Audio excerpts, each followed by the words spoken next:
दोस्तों astro 3-in-1 में मैं रत्ना आप सबका स्वागत करती हूँ। दोस्तों मैं आप सबसे क्षमा चाहती हूँ कि मैंने बहुत दिनों बाद अपनी वीडियो प्लस ऑडियो बनाई है, क्योंकि 2020 में लॉकडाउन की वजह से बहुत सारे वीडियोस मैंने नहीं बनाए। सिर्फ एक वीडियो बनाई थी, वो भी मूलांकनों से संबंधित। मैं अपने वीडियोस और ऑडियो फिर से शुरू कर रही हूँ, तो इस सीरीज में आप सब मेरा साथ दें। तो आज की ये वीडियो जो है वो सकट चौथ यानी कि संकष्टी गणेश चतुर्थी पे आधारित है।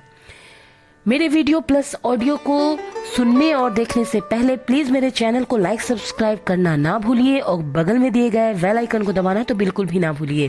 तो चलिए दोस्तों शुरू करती हूँ अपने वीडियो प्लस ऑडियो। दोस्तों जैसा कि गणेश चतुर्थी व्रत यानी कि संकष्टी गणेश चतुर्थी व्रत 2021 में 2 जनवरी को थी, जो महिलाएं पहले से कर रही हैं व्रत को, उनके लिए वो 2 जनवरी को वो कर रही थी लगातार, तो वो वाली व्रत करेंगी। लेकिन जिन्होंने पहली बार प्रारंभ किया है इस व्रत को करना, वो माघ महीने की गणेश चतुर्थी व्रत माघ महीने वाली करना शुरू करेंगी। तो इस बार की जो माघ महीने की संकष्टी गणेश चतुर्थी व्रत है वो 31 जनवरी 2021 को आ रही है। 31 जनवरी 2021 को रात 8:24 से चतुर्थी तिथि शुरू होगी और 1 फरवरी 2021 को शाम 6:24 पर समाप्त होगी। दोस्तों गणेश चतुर्थी व्रत संकष्टी गणेश चतुर्थी व्रत जो है वो बहुत ही लाभकारी होती है। वो इस वजह से लाभकारी होती है कि जिनके भी बच्चों को बाल ग्रह रहता हो या जीवन पे संकट रहता हो, वो महिलाएं अपने बच्चों की लंबी आयु के लिए इस व्रत को करती हैं। इस व्रत में संकष्टी गणेश चतुर्थी व्रत में माना जाता है कि इस दिन भगवान श्री गणेश को नया जीवन मिला था। इसी कारण इस व्रत को करने से बच्चों की लंबी आयु होती है।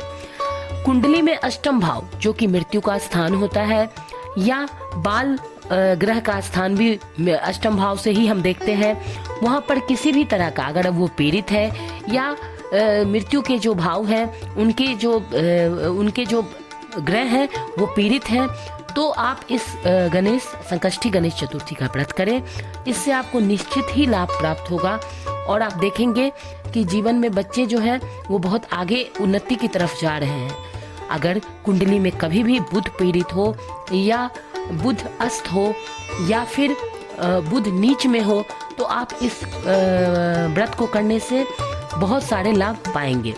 तो चलिए दोस्तों मैं आपको बतलाती हूँ कि इस व्रत को करना कैसे है। सबसे पहले इस व्रत की कथा इस प्रकार से है कि गणेश चौथ के दिन भगवान गणेश पर जीवन का आया सबसे बड़ा संकट टल गया। तो इसके पीछे की कहानी यह है कि माँ पार्वती एक बार स्नान करने गई। स्नान घर के बाहर उन्होंने अपने पुत्र श्री गणेश को खड़ा कर दिया और उन्हें रखवाली का आदेश देते हुए कहा कि जब तक मैं स्नान कर खुद बाहर ना आऊं, किसी को भी भीतर आने मत देना। गणेश जी अपनी माँ की बात मानते हुए बाहर पहरा देने लगे। उसी समय भगवान शिव माता पार्वती से मिलने आए, लेकिन भगवान गणेश ने उन्हें दरवाजे पर ही रुकने के लिए कहा।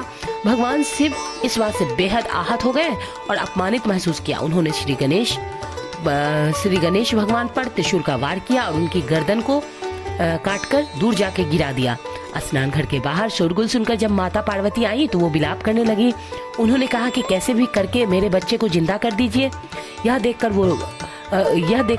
भगवान शिव जो कि दया के सागर है, उन्हें दया आ गई और उन्होंने श्री गणेश के प्राण फिर से वापस कर दिए। उन्होंने एक हाथी का सिर लेकर श्री गणेश जी को लगा दिया। इस तरह से गणेश भगवान को दूसरा जीवन मिला। तभी से संकष्टी गणेश चतुर्थी का व्रत किया जाने लगा और ये व्रत बच्चों के जीवन के लिए बहुत ही अच्छी माने जाने लगी। बच्चों की बुद्धि बढ़ाने वाली, बच्चों के सारे संकटों को दूर करने वाली ये व्रत मानी जाती है। इसके पीछे तो बहुत सारी कथाएं हैं। बहुत से लोग अलग अलग तरीके से इस कथा को कहते हैं और सुनाते हैं, लेकिन ये इसकी जो विधि है वो इस प्रकार से है कि आप इस दिन सुबह सवेरे सूर्योदय से पहले उठकर नित्य पूजन कीजिए। जो घर का नित्य पूजन होता है वो कीजिए। उसके बाद साफ धुले हुए कपड़े पहनिए। उसके बाद संध्या के वक्त इस पूजन का एक अलग विधान है। और ध्यान रहे कि ये कृष्ण पक्ष की पूजन ही सबसे अच्छी मानी जाती है।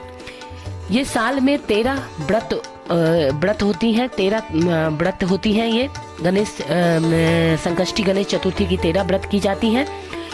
और ये कृष्ण पक्ष की चतुर्थी तिथि ही सबसे अच्छी मानी जाती है। तो मैं कह रही थी कि जो इसकी पूजन विधि है कि संध्या के समय में एक चौकी ले, उसे गंगाजल से शुद्ध कर ले, चौकी पर साफ पीला कपड़ा बिछाएं, चौकी पर श्री गणेश की मूर्ति को विराजमान करें, भगवान गणपति के सामने धूप दीप प्रज्वलित करें, उसके बाद तिलक करें, भगवान श्री गणेश को पीले फूल की माला अर्पित करें, हल्दी कुमकुम से ही उनका तिलक कीजिए और अपने भी माथे पर हल्दी कुमकुम लगाइए। भगवान गणेश जी को 21 दुर्वाएं अर्पित करिए। भगवान श्री गणेश को बेसन के लड्डू बहुत पसंद है, तो इस दिन बेसन के लड्डू का भोग जरूर लगाइए। उसके बाद श्री गणेश का आरती करिए और उसके बाद जा कर के शाम में चंद्रमा को अर्घ्य देने के बाद व्रत को पूरा करिए। और भोजन में इस दिन आप चाहे तो बिल्कुल ही शुद्ध भोजन, शाकाहारी शुद्ध भोजन बिना लहसुन प्याज का आप खा सकते हैं, और चाहे तो सेंधा नमक का भी प्रयोग कर सकते हैं। तो ये थी गणेश पूजन करने की विधि, संकष्टी गणेश पूजन करने की विधि। दोस्तों, आप सबको मेरी ये वीडियो अगर अच्छी लगे तो प्लीज़ कमेंट जरूर कीजिए कमेंट बॉक्स में आकर के। और इससे भी अच्छी वीडियो मैं कोशिश करूंगी कि इस पूरे साल 2021 में आप सबके लिए लेकर के आऊं। तो चलिए दोस्तों, आज के लिए इतना ही। आगे की वीडियो के लिए आप कमेंट कीजिए, मेरे वीडियो को शेयर कीजिए और लाइक सब्सक्राइब करना, फिर से मैं कहती हूँ कि फिर से लाइक सब्सक्राइब करना बिल्कुल भी ना भूलिए। चलिए दोस्तों, धन्यवाद।